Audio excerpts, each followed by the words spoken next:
Okay, in this video, we're covering how to make killer cold email campaigns that actually works in 2024. Because as you may have known, cold email a few years ago was really, really easy. All of a sudden, instantly AI and smart lead AI start running up these great, great companies that basically democratize or basically allow everyone to send a lot of cold emails. All of a sudden, it becomes quite a little bit harder. So that's what we're covering in this video. Quick intro. Basically, what you need to know is that one cold email campaign can completely unlock growth for a company. So all it takes is one. If you've never gotten it to work, might be hard to understand. It might be hard to sort of conceptualize, but you can pretty simply book 20 to 40 sales calls per month for way, way less than $100 per call. I've seen people book calls for $5 per booked call, and $5 to $30 is not outrageous. And if you're running ads or if you're doing some type of other style of outreach, it's not unreasonable that you'd pay up to $1,000 or more for a demo. For some tech companies, $300-500 is pretty normal.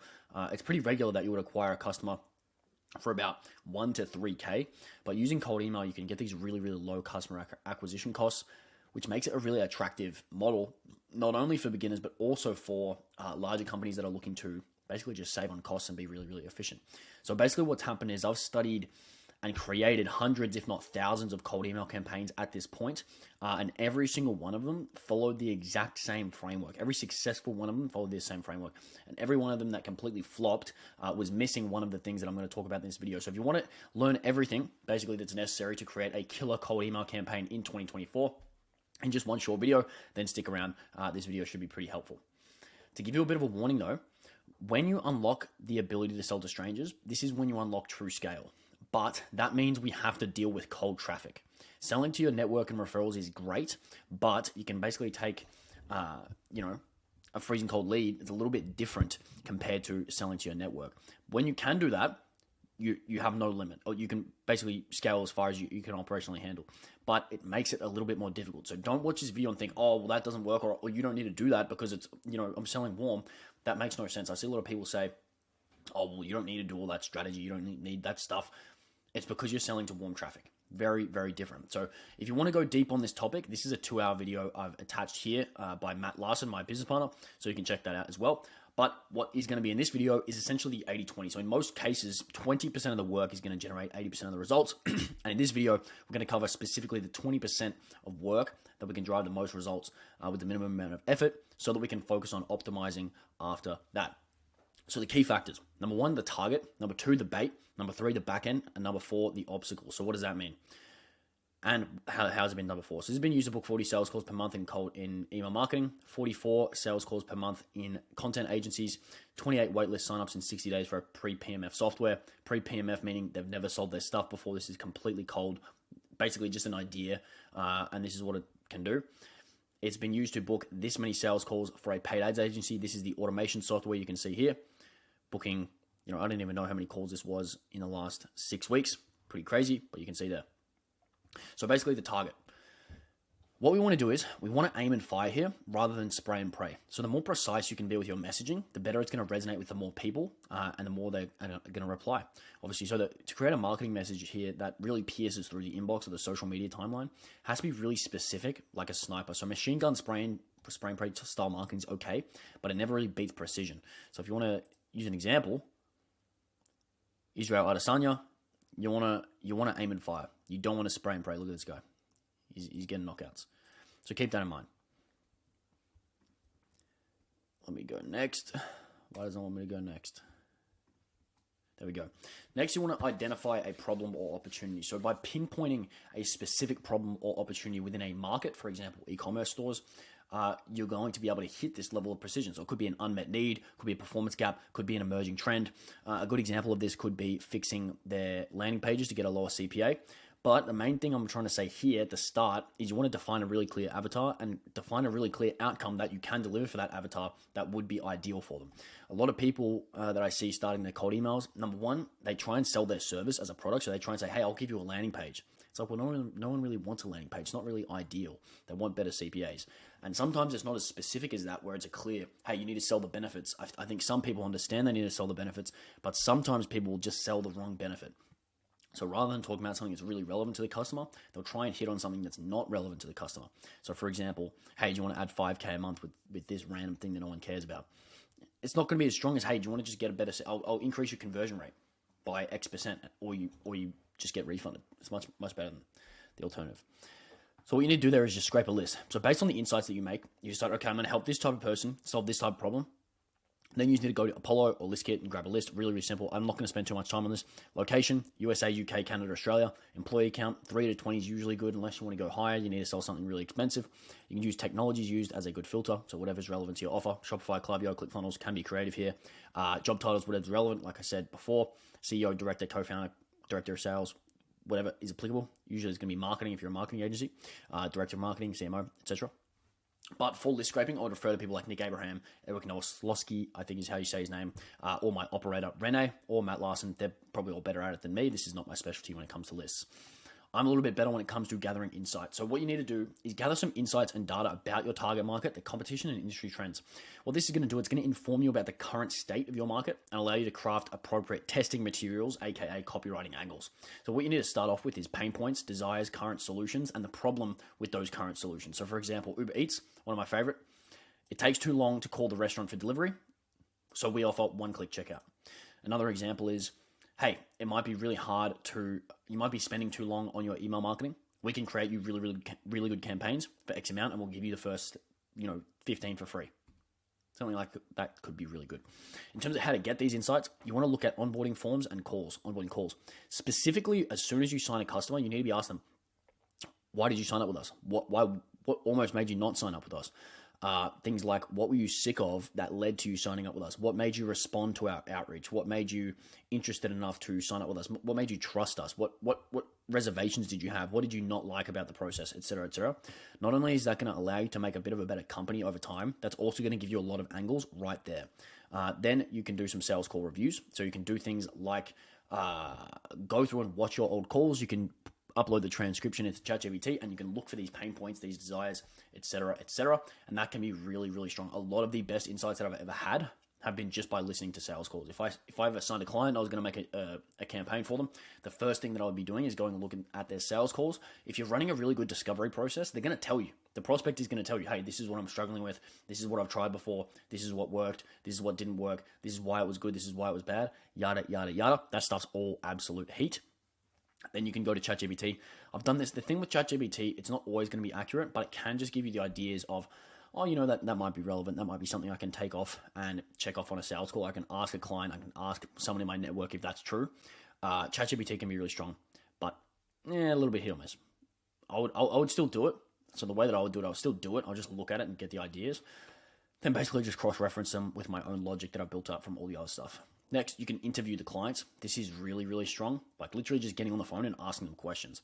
Interviewing clients is the exact same thing that you're doing on a sales call review. The only difference is that when you're interviewing the client, you actually get to ask the specific question. So when you're talking about the current solutions that they have, you need to know, okay, if I'm selling to an e-commerce store about some type of marketing, I know they probably have to produce ad creatives. I know they probably have to have an in-house editor. What's it like having an in-house editor? What's the expense? How much do you pay them? Is the team cohesive? How many do you produce per month? How many do you produce per week? Is that enough? Would you like to test more? Would it be beneficial to test more? What would it need to look like? What are your current costs? What are your current results? All of this stuff. That's stuff that you need to find out. Not only so you can build rapport in your sales calls and become more of an expert, but also so you can put that into your marketing messaging and know this sort of stuff and say, hey, I know it can be a pain in the ass to produce a lot of ad creative every single week. We can do this for you. And if we don't beat your current KPIs, we don't beat your current conversion rates, we'll just refund you in full. Or we can do it for free and we'll show you how good we are, and we can just basically prove ourselves out from there. Really, really simple when you look at it this way. You find the exact problem, really specific problem is what's going to set you apart. Then all of a sudden you can make a campaign that kind of just crushes from the outset. Next, you can do surveys. I've had a lot of success with surveys in terms of just finding these really niche pain points. For example, if you could get one thing out of your agency, if you just get one outcome, what would that be? And that's where you can make your headline. So you might make a headline on your landing page, something like how to get this specific benefit, how to get 50% lower CPAs, how to get increase your conversion rate by 25%, whatever it may be. You have to get that information from the customer. You can obviously take guesses, but the more information that you get from the customers first, the better your guesses are going to be, and the faster time you're going to be able to find that winner. Then what you can also do is you can offer bait in exchange for insights. Again, had really good success with this in the past. All we need to do is basically say, hey, would you like this lead magnet? In exchange, all I would ask is if I can ask you 2 or 3 questions, and then I'll shoot it over. That literally works on cold email. Really simple. Wouldn't need to be too crazy about it. But like I said, I scrapped this from somewhere in Google, so I don't know why. I forgot. I didn't even see the text on it. But basically, with the bait, we need to be thinking about the carrot or the stick. So a lot of people typically will say, I'm going to use a carrot. So I'm going to say, hey, here's how to get this crazy outcome. That's great. I personally prefer to use the stick. So what the stick means is you're going to be getting them away from pain rather than towards pleasure. I personally think getting them away from pain is a little bit easier when it comes to cold outbound, just because they really, really don't trust you. So if they're going to engage with you, it's usually because you have something that is directly applicable to their situation. So what that means is you have to find out what that stick is, which is what we're doing in step 1. And then in step 2 is offer them a really easy and low risk solution to, that stick that's clearly up their ass. So then what we want to do is we need to take a guess. So we've got this stuff, we've got the initial hypothesis, then we're making a guess. And because we don't know what's going to work yet, we can make 5 different guesses, and then we can just see what one works best. We don't need to be a genius. We just need to see which 5 are going to work best. And then here, like I said, we want to use those pain points, desires, and problems with current solutions to come up with those 5 ideas of how we could solve these, and a couple of different formats as well. It might be a Loom video, might be a one-time service, might be a guarantee, it might be a protocol, it might be an audit, might be any of these things. We just need to see which one of them resonates with our customer the most. The key, again, another key, there's heaps of keys here because this is just the 80-20. The bait has to be really irresistible. So on outbound, the prospect is completely zombified. They're trying to avoid reading their emails. They don't want to be there. They're literally just going through and marking stuff as read instead of just going through and trying to consume content.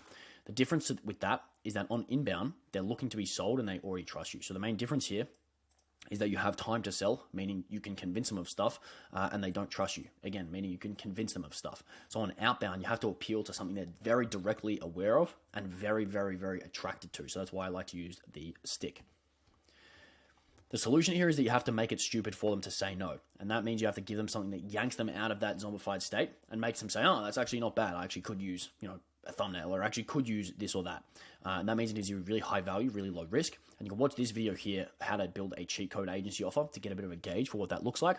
For a quick one here though, some examples of offers that have worked for me. Number 1, solving that painful problem quickly and cheaply. So fixing email deliverability in 2 days. Number 2, free trial. So running ads for free for 30 days. VA who works for free for the first month. Haven't used that before, but it would be good. Producing a free video. The audit with a guarantee is a good one. So I'll give you an audit of your operating system to find 3 ways you can deliver X product faster in the next 7 days. If I can't find 3 ways to help you, you can invoice me for your hourly rate for wasting your time. That's pretty good. Klaviyo audit. So guaranteed to beat your welcome flow by talking to you for 30 minutes. If you don't, I'll buy your next DoorDash order. So I can find a split test that will win within 30 minutes of an audit, or I'll literally buy your next DoorDash. Someone's going to respond to that. That's pretty good. And then number 4, you only pay if and when.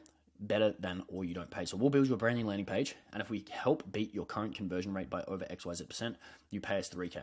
No setup fee, nothing up front. You only pay when we beat your conversion rate. Obviously, you can turn that up and down in terms of how valuable it is for you. So you can take a setup fee, you can avoid the setup fee. This is just the stuff that you're testing when it comes to finding out what is the most optimal offer over time. Then you have sales assets. This is the obvious one that most people use. Loom videos, one pages, Gamma docs. One that people don't really use is unique mechanism freebies. So a service that is fulfilled by AI, for example, cold email scripts, so you can make them a lead magnet for free with AI. It's pretty advanced, but you can do it. Then we have the backend.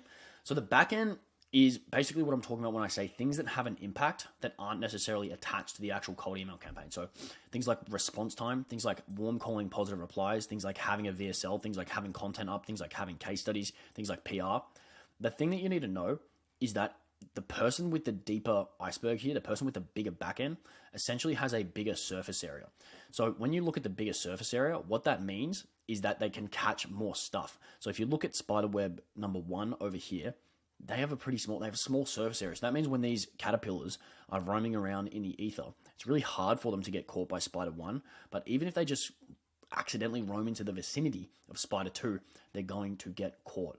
So the bigger that you can make your surface area, the more people that know you, the more people that will buy your services. Because the thing is, people buy email marketing because they don't want to do it. People buy landing pages because they don't want to do it. They don't know how to do it. That doesn't justify a full-time hire in-house. It's really important that you can just maximize the amount of people that know you. And then when they think, oh, well, I need this or I need that, they just go to the person they know 9 times out of 10. Like, let's be honest, 99% of getting clients in agency is just knowing the most people. Whether that be you run so many ads and people know who you are. Whether that be you make content and people know who you are. Whether that be you work off referrals and people know who you are. Cold emails, yada, yada, yada, all these things, events.